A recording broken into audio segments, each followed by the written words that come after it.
Have you ever played a game that just thoroughly owned you? One that, no matter your strategy or how long you played, you just couldn't beat?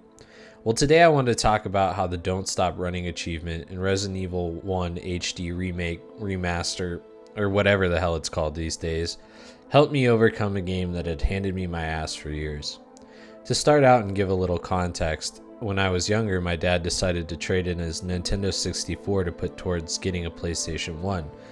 This seemingly dumb idea, at least in my head, would set into motion my Resident Evil fandom that would blossom into what it is today. Not long after this purchase, he also got a copy of Resident Evil, and here's where the beatdown starts. See, being that I was about 11 and not all that smart when it came to video games, this game was torture.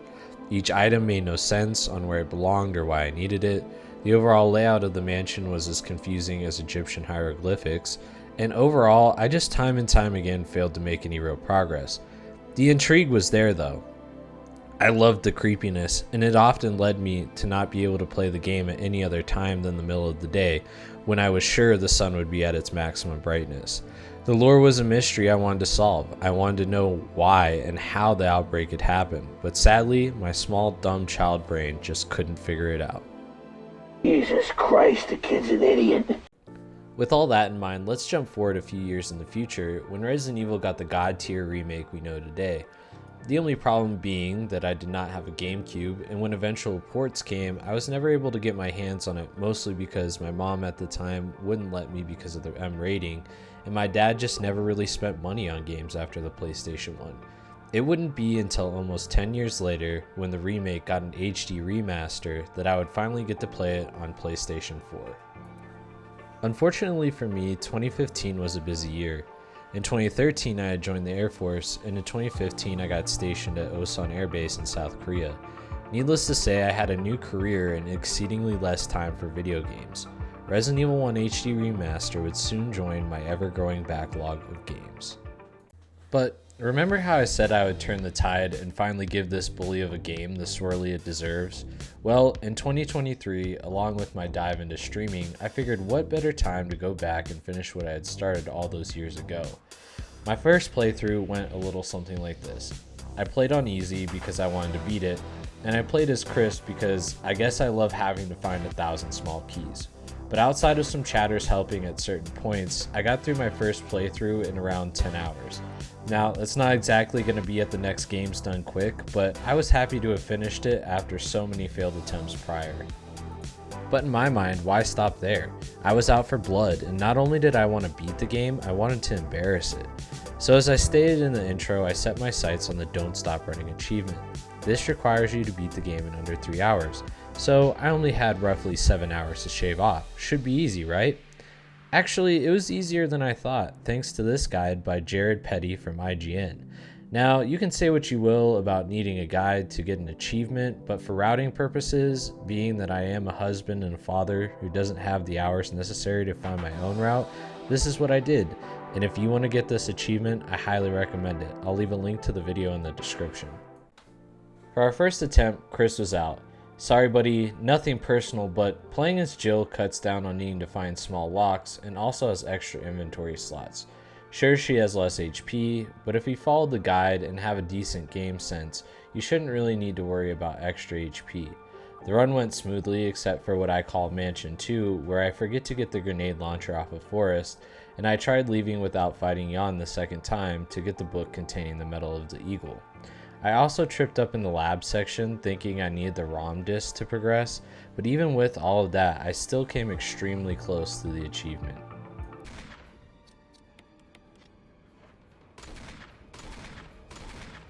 Let's go!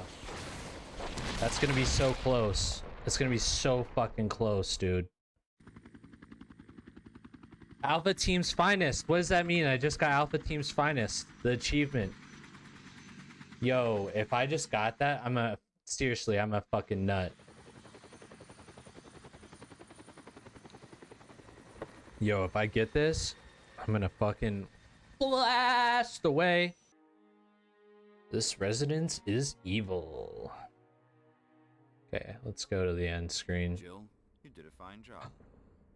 I just barely missed it. Oh my god, 3 hours and 13 minutes. But if you've made it this far in the video, you can probably guess I was not about to give up. I'm not fucking leaving! At the start of my next run, I get my rooms mixed up and decide to hit a restart. If I fuck up this time, we're just rolling with it and we'll see where, let the chips fall where they may. I end up having a great mansion, getting all the death masks relatively quick without any hiccups, and it's on to Residence. Residence was always my strong suit going for this trophy, and this was no different. Aqua Ring goes swimmingly. Get it? Swimming? Never mind. Anyways, we get to plant 42 and lay the beat down, and it's back to the mansion one last time. This time around, we cook through mansion 2 and make our way underground to give Barry his just desserts. No, Barry, you don't get your gun.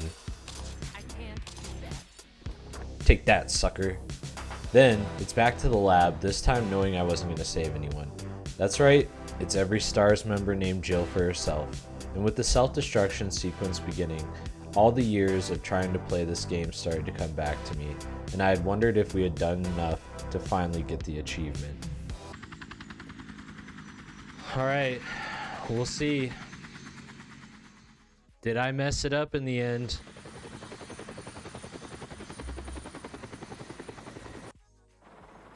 I don't know if I'm ready for all this.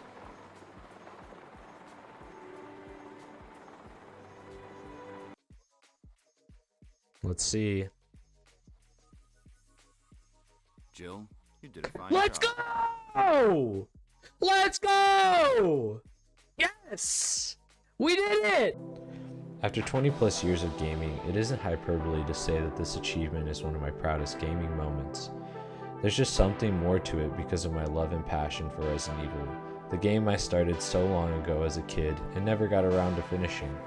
And I think it's a great allegory for life that no matter how old you get or how long ago you started something, it's never too late to do it and finish it in style. Again, if you've made it to the end of the video, I just want to say thank you for sticking around. I really enjoy doing these types of videos, kind of giving you a background in my history in gaming. I think it's one of the things that makes gaming so great is that we all have a different road that we took to get here, and I just appreciate you stopping by. And if you liked what you saw today, go ahead and throw it a like, and yeah, I'll see you guys in the next one.